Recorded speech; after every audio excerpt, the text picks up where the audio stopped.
So at the end of my last video, I asked you guys to submit ideas for another character versus, and there were a lot of great ideas, but the most upvoted idea and the one that I personally liked the most was comparing two villains. And because you read the title, you know what that is: Ishamael from the Wheel of Time and the Lord Ruler from Mistborn. Now, this is going to be a very spoiler-heavy video, so if you've not read either of those series, please go ahead and stop, or if you just don't.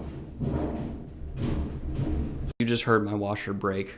That was fun. As I was saying, this video is going to contain a lot of spoilers. I also just recorded the entire thing and forgot to hit record, so I didn't record the entire thing. Great. So let's just jump right into this. I have 6 new categories because comparing heroes is very different than comparing villains. So here are these 6 new categories. We have backstory, power, and the level of intimidation that power lends them, their relationship to the protagonist, plot contributions, development, and originality. Now, obviously, for the 5 categories before originality plays a role, but I like having an overall point for originality at the end because it can act as an umbrella for catching a lot of things that those previous categories missed. So getting into the first category, backstory.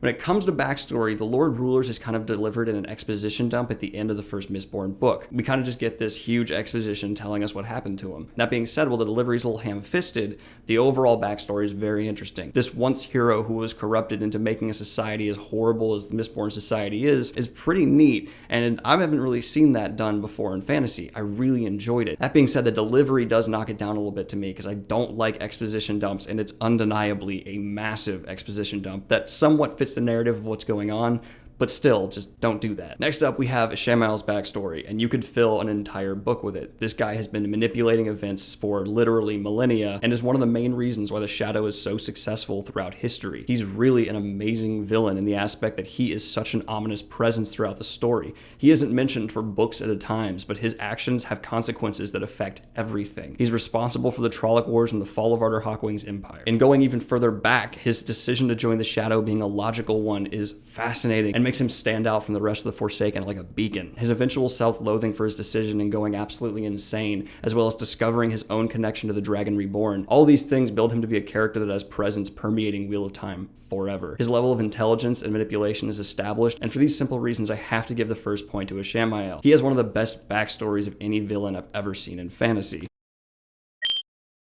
Next up, we have power and intimidation. Now, Ishamael, while he certainly does have all of these things going for him, when it comes to power, Rand pretty much equals him. And so while he may be way more powerful than the Lord Ruler, because Rand is so strong, his intimidation is kind of dampened a little bit. Meanwhile, the Lord Ruler's power is obviously leagues above our protagonists throughout the story. Yes, Kelsier and Vin are great at what they do, but the Lord Ruler is presented to us as an immortal god, something that, as the reader, certainly makes him more intimidating. When Rand fights Ishamael, it's neat, but I don't feel like Rand's at that huge a disadvantage, especially later on in the series.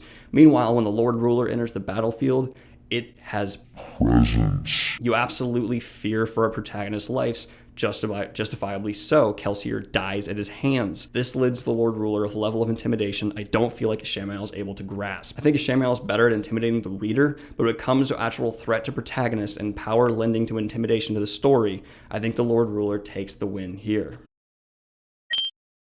Next up, we have these villains' relationships, especially regarding that to the protagonist.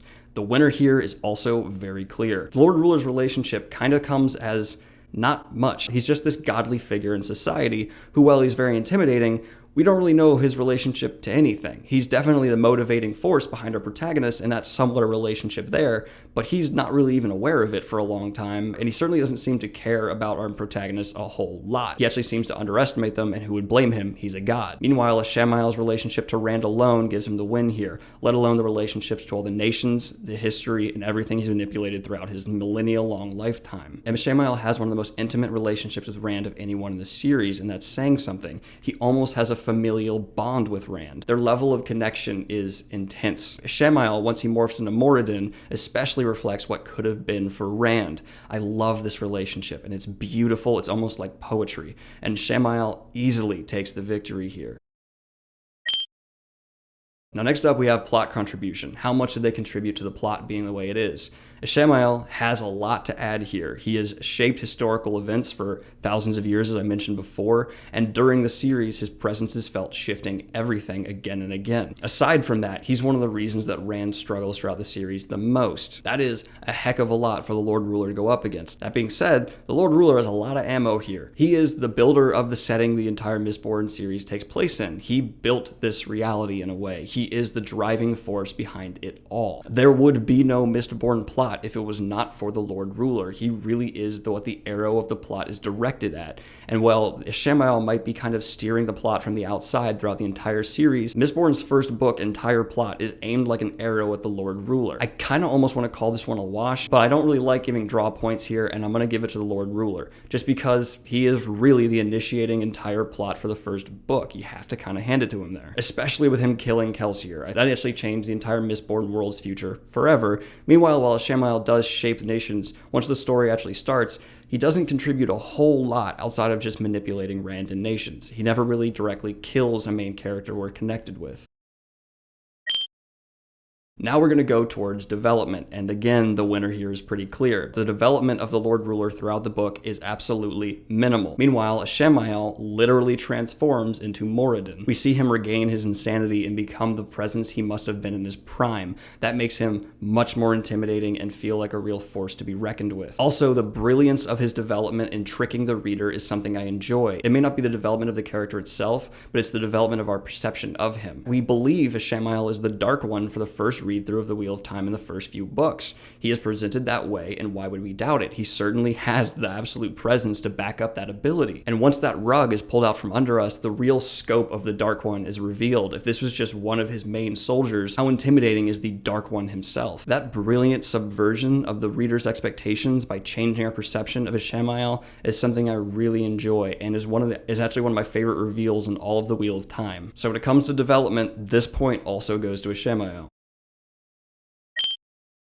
Now it comes down to originality. Due to everything I've said before, obviously Ishamael is going to take the point here. Yes, the Lord Ruler is kind of an intimidating, godly villain, but it's been done like that a lot before. He doesn't really stand out in many ways, except for the exposition dump at the end, kind of changes your perception of him, but even then, he is the bad guy he's turned into, and it's not really going to change what needs to happen to them. Meanwhile, Ishamael, being the fallen philosopher who logically chose the Dark One, regrets his actions, and evolves into this being who eventually reflects our main protagonist in such a brilliant way, is something you have to give a lot of credit for, and Ishamael really does destroy the Lord Ruler here in all aspects of originality.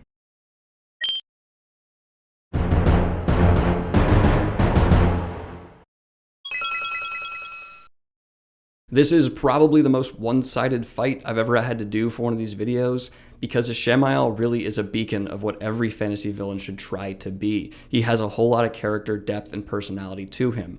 Meanwhile, the Lord Ruler is still very good, but just not on the same level. Ishamael might even be a better villain than the Dark One. Even if the Dark One somehow fell in book 6 and Ishamael took up the mantle, we as the reader would still definitely believe Ishamael's a threat. This guy's been corrupting history for thousands of years, and even managed to escape the Dark One's prison during that time, and is one of the main reasons the Wheel of Time is so rereadable. Every time you reread the series, you get a kind of another layer of Ishamael exposed. The more you know about him, the more his actions throughout the series make sense and really shine a spotlight into the brilliance of what he is. I hope you guys liked this video. Please keep suggesting stuff down in the comments below. I love your ideas, and I saw Moraine versus Gandalf. That's certainly added to the list. I like that one a lot. That being said, they don't have to be from different series. You can compare characters from the same series as well. I'm definitely down to do that. Also, feel free to suggest series versus. I'm happy to do that as well, although it kind of has to stick to series I've read before. Please like the video if you enjoy what I do here. Subscribe if you want to see more of my face doing this kind of stuff. And if you're feeling extremely generous and would like to contribute to the channel, my Patreon is linked down below. I hope you guys are having a wonderful day. I hope your weeks kick ass. Have a good one, y'all. Peace.